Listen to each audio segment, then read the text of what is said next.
persiapan wilayah Kodam 17 Cendrawasih dan Kodam 18 Kasuari siap dimulai.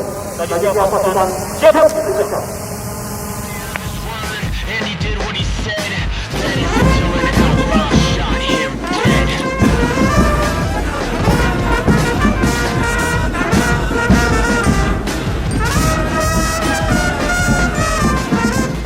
Hari ini kita dapat melaksanakan upacara pemberangkatan personel Satgas BKO ke Kodam 17 Cendrawasih dan Kodam 18 Kasuari dalam keadaan sehat dan walafiat. Pelaksanaan Satgas BKO ini merupakan bagian dari upaya strategis di bidang pertahanan dengan memaksimalkan operasional satuan-satuan teritorial baru di wilayah Kodam Cendrawasih dan Kodam Kasuari.